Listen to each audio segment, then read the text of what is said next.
Hello everyone, welcome once again to LV Amor Vlogs, and this is your friend Lou Amor. Today I'm going to share with you lain na usab nga mga kanibitong mga balatian nato no sa atong lawas no. So today maghisgot kita og lactose intolerance. So unsa man kanang lactose intolerance? So doon ay mga medical aspect ni ana, dili lang nako na siya diha i-elaborate because I am not a doctor. I am just an ordinary kanibang tao lang, ordinary nga. Ang ako lang po is akong i-share ninyo ang akong experience. So today bahin sa lactose intolerance, dili na to na siya pwede biyaan gud ang milk kay number one source of calcium is milk, no? So doon ay mga ubang tawo nga dili gud pwede mo inom anang milk kay maglain gud ng tiyan, no? Magburok-burok din ang tiyan after drinking a glass of milk. Maato din sa toilet, no? So kibaw na mo unsay mitabo ana.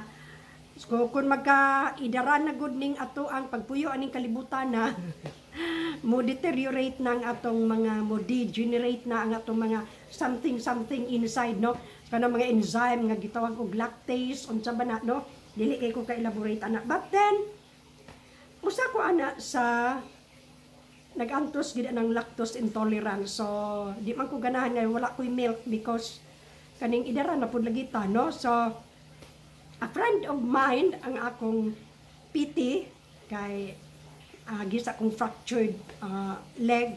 So mingon siya nga pwede man ate mupalit ka og low fat milk, low fat lang kay kuan man pud ta, di naman pwede ang full cream kay kanang idara na lagi, no? So low fat, and then butangan imong i-mix na siya og ako lang kanan ha, dili ni sila sponsor nako Milo or Ovaltine. Imo na siyang i-mix kauban sa milk, so makawala na siya sa lactose intolerance nimo, no? So I tried it gani ako yung gisulayan kay gusto na akong tinuon kon how true. Pero ang resulta nalipay ko kay tinuod gyud, no? Nawala ang akong lactose intolerance agi aning i-mix na ko ang akong low fat milk, lamugan ako either Milo or Ovaltine. Dili na ako na sila sponsor, ako lang hinganlan kay aron maklaro, no? So ako na siyang i-mix, mauna ni siya ang mixture sa milk o sa katong energy drink nga ilado pod, no? Mauna ni siya. So kanang scope diha muna akong gamiton every time mag-milk ko in the morning, no, or in the afternoon, no? So mauna siya, ato lang i-mix na siya. Medyo barato-barato ra pod. Pwede man ta mo inom og mga almond milk or soya milk, pero sakit kina sa bulsaday. Okay lang na kung maka-afford gyud, no? Pero pareho na ako nga naginuton ra pod ang budget, so ari lang ko sa any low fat milk or butangan puday nako atong mixture. So niya ay sobra gani ako ra ning gi-mix ganina. Mao ni siya ang milk ug ang kato akong giingon, no? So nakasulbad gyud na wala gyud ang ako ang lactose intolerance. Mga 2 years na ko nga naggamit ani, wala na gyud mo andar ang akong tiyan, no? So di man sad ko guganahan gud mag-antos pa kog lactose kana akong pagka-lactose intolerance, no? Na ako ana because of my acid reflux. So magdoble ang ako ang burden sa akong tiyan. Muna nga mo ni ang low fat milk akong gi-mix og kadto siya, no? And so try it, sulayi lang pod, no?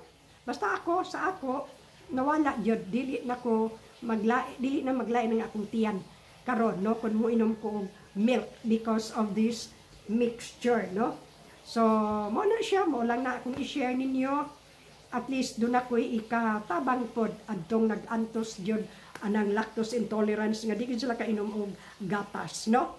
Pero kung daghang kwarta, palit og soya milk or almond milk or other kanang mga substitute anang mga full cream milk or whatever, no?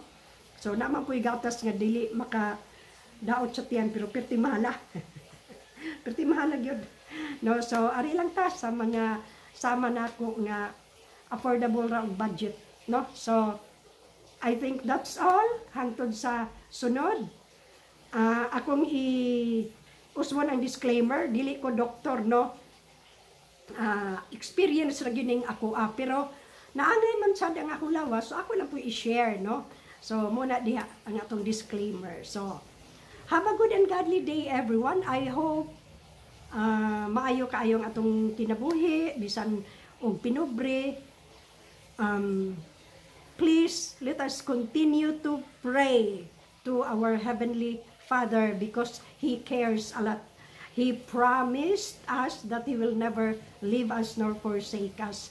Jesus loves us so much. So continue to pray, Bible reading, o ikinabuhi og unsay atong nabasa. No, di ta manghilabot anang uban. Iyaan ang tulubagon dito sa Ginoo whatever. So again, bye-bye everyone and hangtod sa sunod nato nga vlog. See you.